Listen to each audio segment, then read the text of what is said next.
అండి, అందరికీ నమస్తే. ఎలా ఉన్నారు? అందరూ బాగున్నారని అనుకుంటున్నాను. ఇక ఈ వీడియో మన అనంతపూర్లో జలకన్ ఎగ్జిబిషన్ అయితే పడింది. సో దాని గురించి ఈ వ్లాగ్ అయితే చేయడం జరిగిందండి. ఇక వీడియోలోకి వెళ్ళిపోదాం అనమాట. మేమైతే ర్యాపిడో బుక్ చేసుకొని జలకన్ ఎగ్జిబిషన్కి వెళ్ళడం జరిగింది. ఈ యొక్క జలకన్ ఎగ్జిబిషన్ ఎక్కడైతే ఉంటుందంటే అనంతపూర్లో రుద్రంపేట బైపాస్కు రైట్ సైడ్ అయితే మీకు ఉంటుంది, పెట్రోల్ బంక్ పక్కన. ఇక ఆటో అన్నకి ఎగ్జిబిషన్ గురించి చెప్తే ఎగ్జిబిషన్ అయితే చాలా బాగా రన్ అవుతుంది, మాకు బాడిగలు కూడా అక్కడ ఎక్కువ పడుతున్నాయని చెప్పారు. ఇక అలా మాట్లాడుకుంటూ మేము ఎగ్జిబిషన్కి అయితే వచ్చేసాము. ఇదిగోండి మీకు చూపిస్తామండి. ఎగ్జిబిషన్ అవుట్లుక్ అయితే ఇలా ఉంటుంది అనమాట. ఎగ్జిబిషన్ అవుట్లుక్ చాలా అంటే చాలా బాగా మంచిగా డిజైన్ చేశారు. నైట్ టైం అయితే ఇంకా లుక్ ఉంటుంది. ఇదిగోండి ప్రతి ఒక్కరికి 100 రూపీస్ ప్రైజ్ అండి. హాఫ్ టికెట్ అయితే లేదు. మీ పిల్లలకి 5 ఇయర్స్ పైన ఉంటే ఖచ్చితంగా ఫుల్ టికెట్ తీసుకోవాల్సిందే. అదే 5 ఇయర్స్ లోపల ఉంటే మీకు టికెట్ అయితే లేదు. మేము పెద్దోళ్ళం ఇద్దరు వచ్చాం కాబట్టి నేను 2 టికెట్లు తీసుకోవడం అయితే జరిగిందండి. ఒక్కొక్క టికెట్ ప్రైస్ 100 రూపీస్. మనం 100 రూపీస్ టికెట్ మనకు వర్తీ కాదనేది మీకు ముందర ఈ వీడియోలో అయితే నేను చెప్తాను. ఇకపోతే మీరు స్టార్టింగ్లో మనకి ఎలిఫెంట్, డైనోసార్, పైథాన్ ఇలా కొన్ని ఇమేజెస్ అయితే పెట్టారు. సో అక్కడ మీ పిల్లలతో హ్యాపీగా ఫోటో దిగచ్చు. దాని తర్వాత ఇదిగోండి అవుట్లుక్ అయితే ఇలా ఉంటుందండి. ఫిష్ వరల్డ్లోకి ఎంటర్ అయిన ఫీలింగ్ అయితే వస్తుంది. ఆ యొక్క ఫీల్ని వీళ్ళు ఎంతసేపు మెయింటైన్ చేస్తారని నేను అనుకున్నానండి.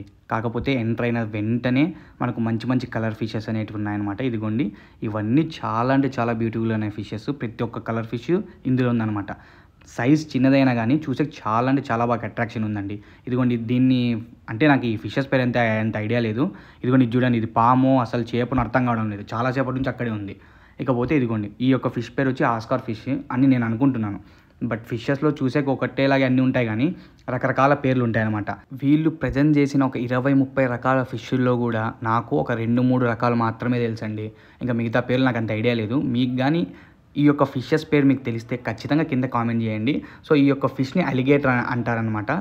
ఈ యొక్క ఫిష్ అనేది మూతి ముసల్ షేప్లో ఉంటుంది అనమాట. చాలా అంటే చాలా బాగుంటుంది. ఇదిగోండి ఇది వైట్ షార్క్. చాలా అంటే చాలా బాగా బ్యూటిఫుల్గా చిన్నపిల్లలను అట్రాక్షన్ చేసే విధంగా మంచిగా ప్రజెంట్ అయితే చేశారు. ఇది సెకండ్ రో అనమాట. ఫస్ట్ రో దాటిన వెంటనే సెకండ్ రో. ఈ యొక్క సెకండ్ రోలో హైలైట్ ఏదంటే మన హెడ్ పైన కూడా చేపలు తిరుగుతూ ఉంటాయన్నమాట. మన సైడు, మన హెడ్ పైన. సో ఇలా ఎక్కడ చూసినా కానీ మనకు చేపలే కనపడతాయి అనమాట. ఈ రో అంతా అలాగే కంటిన్యూ అవుతుంది. వీళ్ళు ఈ యొక్క ఫీల్ని, ఈ యొక్క ఉత్సాహాన్ని ఎక్కువసేపు మెయింటైన్ చేయరని అయితే నేను అనుకున్నాను. కాకపోతే ఎక్సలెంట్ అంటే ఎక్సలెంట్ మెయింటైన్ చేశారండి. చాలా అంటే చాలా బాగున్నాయి. చూస్తున్నారుగా ప్రతి ఒక్క ఫిష్ని చాలా అద్భుతంగా వీళ్ళు డిస్ప్లే చేయడం అయితే జరిగింది.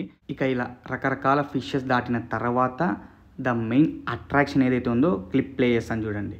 ఇదిగోండి ఈమె ఇంకా చాలా ట్రిక్స్ అయితే చేస్తుంది. బట్ అవన్నీ నేను ఇక్కడ ప్లే చేయదలుచుకోలేదు. ఎందుకంటే మీరు లైవ్లో వస్తే ఆ ఎక్స్పీరియన్స్ని ఇంకా బాగా ఎంజాయ్ చేస్తారు. అది దాటేసిన తర్వాత మనకు ఆ ఫిష్ ఫాల్ ఎండ్ అయిన తర్వాత ఇదిగోండి ఇక్కడ మనకి ఏవైతే టాయ్స్ కనపడతాయో ప్రతి ఒక్క టాయ్ ఈచ్ 20 రూపీస్ అండి. ఇలా మనకు కొన్ని స్టాల్స్ అయితే ఉన్నాయి. హ్యాండ్ బ్యాగులు కానీ, దాని తర్వాత హెయిర్ పిన్స్ కానీ, గోపి మసాలాలంట, ఊరగాయలంట, స్వీట్లంట, ఇలా చాలా రకాలు ఉన్నాయి. అలాగే మీరు ఫోన్ కేసులు ఏమైనా తీసుకోవాలనుకుంటే చీప్ ప్రైస్లో ఇక్కడ ఫోన్ కేసులు అయితే తీసుకోవచ్చు. చాలా బాగున్నాయండి. వర్తి వీళ్ళు పెట్టిన ప్రైస్కి వీళ్ళు ఇచ్చే ప్రోడక్ట్కి అయితే ఖచ్చితంగా వర్తి. ఈ స్టాల్స్ దాటిన వెంటనే మనకు స్కేరీ హౌస్, దాని తర్వాత చాక్లెట్ మౌంటైన్, ఇంకా పెద్దోళ్ళు ఆడడానికి రింగ్ గేమ్స్, ఇలా కొన్ని గేమ్స్ అయితే ఉన్నాయి. నేను రింగ్ గేమ్ ఆడదామని అయితే వెళ్ళాను. కాకపోతే తను చెప్పిన రూల్కి నాకు దిమ్మ తిరిగిందనమాట. ఆ రింగ్ ఎలా ఉందో ఎగ్జాక్ట్గా అలాగే పడాలంట. జస్ట్ కొంచెం రింగ్ అనేది చెక్క మీద పడినా కానీ ప్రైజ్ అయితే లేదని చెప్పారు. నేనైతే అసలు వద్దు అనుకున్నాను. ఎందుకంటే ఎక్స్పీరియన్స్ పర్సన్ కావాలి అక్కడ. ఇక్కడ గేమ్స్ అన్నీ అలాగే ఉన్నాయి. మనం ఇష్టం ఉంటే ఆడొచ్చు, లేదంటే లేదు. ప్రతి ఒక్క గేము 50 నుంచి 100 రూపీస్ ప్రైజ్ అయితే వాళ్ళు ఛార్జ్ చేస్తారు. నేను ముచ్చటపడి ఒక గేమ్ ఆడడం అయితే జరిగిందండి. నాకు ప్రైజ్ ఏదో వచ్చింది తెలుసా? నేను 100 రూపీస్ పెడితే నాకు ప్రైజ్ అదేది ఉడగొట్టేది ఇచ్చాడనమాట, 10 రూపాయలది. ఇంకా అమ్మో ఇక్కడ చాలా డేంజర్ అని చెప్పి కొంచెం ముందరకు వెళ్ళడం జరిగింది. ఇదిగోండి ఇక్కడ మనకు పిల్లలు ఏవేవైతే ఎంజాయ్ చేస్తారో ప్రతి ఒక్కటి ఇక్కడ మెయింటైన్ చేయడం అయితే జరిగిందండి.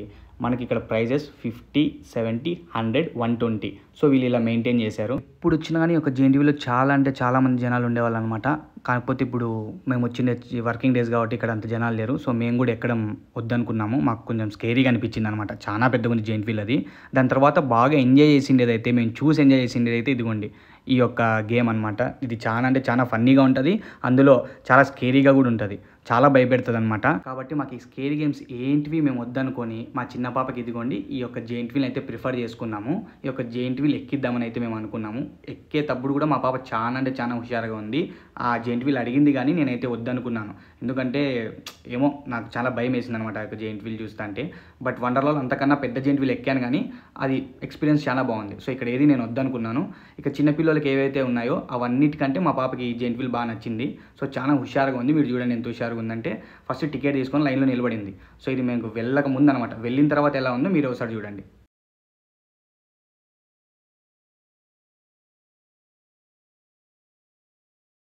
ఇక మేము నిర్ణయించుకున్నాం అనమాట. మాకు ఇక్కడ ఎలాంటి గేమ్స్ సెట్ కావని చెప్పి. మా పాప కూడా ఫస్ట్‌లో బాగా ఎంజాయ్ చేస్తాను గానీ, ఎక్కిన తర్వాత చాలా భయపడుతుంది. సో, మధ్యలో దింపేసాము. మేము ఈ యొక్క గేమ్స్ కన్నా ఫుడ్ మీద కొంచెం కాన్సంట్రేషన్ ఎక్కువ పెట్టామనమాట. ఇక మా పాప ఫుడ్ అయిపోయిన తర్వాత నాకు ఎగ్జిబిషన్‌లో మోస్ట్ ఫేవరెట్ ఫుడ్ ఏదైతే ఉందో దాని దగ్గరికి వెళ్ళడం జరిగింది. నాకు అప్పడం అంటే చాలా ఫేవరెట్ అండి. సో, మీ ఫేవరెట్ ఐటెమ్ ఏదైతే ఉందో అది కామెంట్ చేయండి. అలాగే ఈ యొక్క వ్లాగ్‌ని మీ పిల్లలకు గానీ, మీకు తెలిసిన వాళ్ళకి గానీ షేర్ చేయండి. మంచి ఎక్స్‌పీరియన్స్ అయితే పొందుతారనమాట. నేను కూడా మాక్సిమం ఒక 50% ఫిషెస్ ఎలా ఉంటాయో నేను మీకు చూపించాను. అలాగే మన ఛానల్‌ని సబ్స్క్రైబ్ చేసుకొని నన్ను సపోర్ట్ చేయాలని మనస్ఫూర్తిగా కోరుకుంటూ love you all. Thank you so much.